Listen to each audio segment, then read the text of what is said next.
Mi nombre es Juan Carlos Parodi, soy un socio relativamente nuevo. Realmente me siento honradísimo de pertenecer a esta institución y espero que ustedes no se hayan arrepentido o arrepientan, sobre todo la gente que me presentó, de que yo esté aquí. Yo soy cirujano, pero hoy voy a hablar de un tema que no tiene nada que ver con la cirugía. Me comprometí con algo y lo sentí como propio y quiero compartirlo con ustedes, porque creo que es un problema real, es un problema de humanidad y una falta de respeto por el derecho de los niños, y sobre todo porque hice la proyección en el futuro de las tendencias actuales, que lo hice en la Universidad de Michigan, que yo pertenezco a la cátedra de investigación, e hicimos una proyección del crecimiento demográfico argentino y la posible calidad de gente que vamos a tener en el futuro. Bueno, no vamos a hablar de lo que es la pobreza. La información la recogí de organismos nacionales e internacionales. Leí mucho de las mejores fuentes, sobre todo el efecto de varios factores sobre la capacidad cognitiva de los pobres.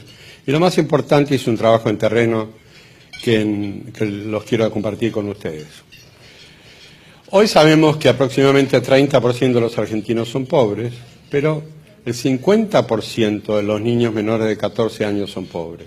En los asentamientos el 73,9% de ellos lo son. ¿Qué significa esta cifra? Aunque ustedes no sean matemáticos, yo tengo 3 hermanos ingenieros y siempre me gustan las matemáticas, ustedes pueden ver muy fácilmente que si el 30 son pobres y el 50 de los niños, quiere decir que el crecimiento demográfico es una cosa que no es regular y que el crecimiento se hace a expensas de los pobres. Roberto Kachanowski estaba dando una charla y tomé una foto de uno de sus diapositivos que viene muy al caso.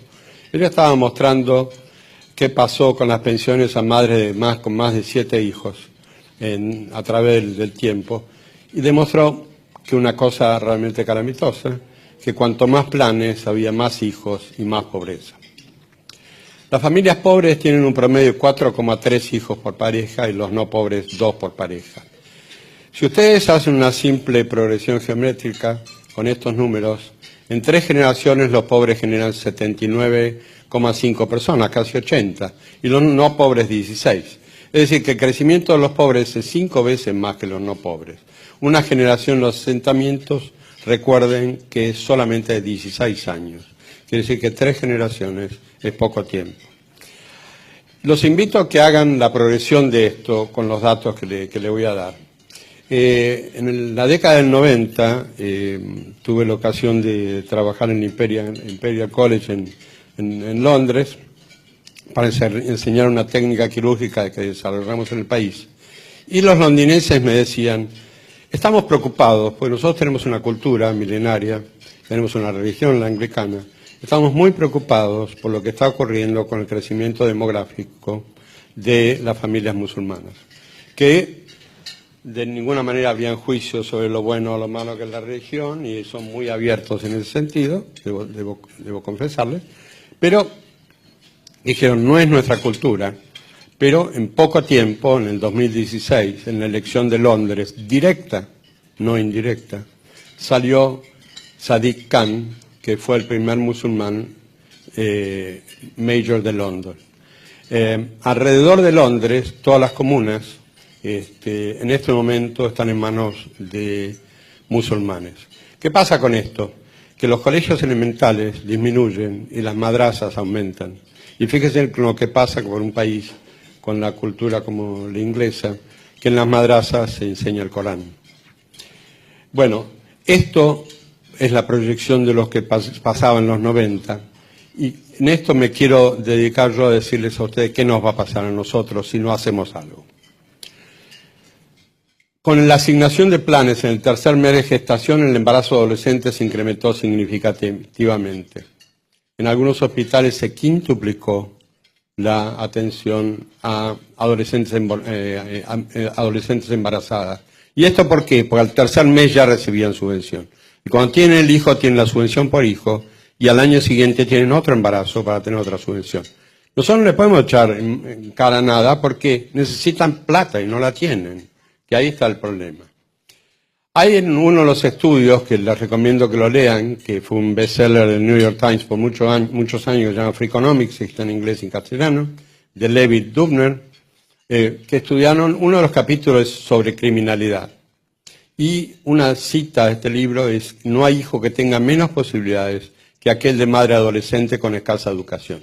El 50% de estos niños serán delincuentes. Yo fui a visitar las villas y realmente me sentí muy mal y por eso me comprometí con el tema. Me fui al pozo de la cava, hablé con las familias, les llevé cosas, charlé con los chicos, llevé sociólogos, llevé psicólogos, llevé expertos en nutrición, que dicho sea de paso, ya tenemos en la Argentina 2 esfuerzos muy grandes en nutrición, que después vamos a hablar. Yo me empecé a preguntar, yo veía a esos chicos, la última casa que fui tenían 10 hijos, una mujer soltera que estaba embarazada, las 2 hijas mayores, adolescentes, ya estaban embarazadas, y empecé a hablar con esos chicos, que me sonreían porque les llevé regalos, y les vi los dientes marrones. Tenían dientes marrones en pleno San Isidro, porque no tenían calcio. El cociente intelectual de esos chicos era realmente bajísimo. Entonces yo pensé, este pobre chico no pidió venir acá. No tiene los mismos derechos que mi nieto, nadie lo defiende, y es realmente una aberración que pase hoy en día esto. Y lo hablé con Pose, le digo, esto no puede durar un día más, porque este chico ya tiene asignado su futuro, y no le estamos dando iguales oportunidades a todos, que es el principio de la justicia social. El otro problema es que, ¿qué pasa con los pobres? Los pobres generan más pobres, porque esos hijos no van a ser ricos. Raramente el hijo de un pobre, hoy en la Argentina, no será pobre en el futuro. Y a eso viene la progresión geométrica que le vamos a hablar en unos minutos. ¿Por qué el hijo de pobre será pobre? El cociente intelectual es menor. Esto es altamente conocido, publicado, y yo lo estudié personalmente. No es solamente la deficiente alimentación desde el embarazo. Cuando nace un chico de una madre malnutrida, ya tiene cociente bajo. La plasticidad del cerebro se produce dentro de los primeros 5 años. Hay un segundo periodo de plasticidad en la preadolescencia muy corto, pero esencialmente el cociente depende de la nutrición durante el embarazo y en los primeros 5 años. Además, estos chicos, que la mayoría son no deseados ni esperados, no tienen estímulos, tienen agresión física más del 50%, padecen polución auditiva, presencia de pandillas en su barrio, falta de afecto y uso del paco. Todo esto está publicado hasta en el Lancet, que es una de las revistas internacionales de medicina más respetadas, y la sustancia gris de estos chicos en volumen es menor, y la superficie de su cerebro también es menor. Ni que hablar de las conexiones interneuronales, que son muchísimo menores. El problema es que este déficit cognitivo, aunque ustedes lo recontraalimenten, es irreversible. Estos chicos, que son el 50% de los niños en Argentina hoy, van a ser nuestro futuro. Y esos chicos tienen bajo cociente. Y ahora vamos a hablar de la educación. Educación deficiente. Yo comprobé personalmente que en todas las villas los maestros no tienen título de maestro. Fui a hablar con los gremialistas y me dijeron, eso es así. Los que tienen título no van a las villas. Entonces tenemos que convocar a los que abandonaron el estudio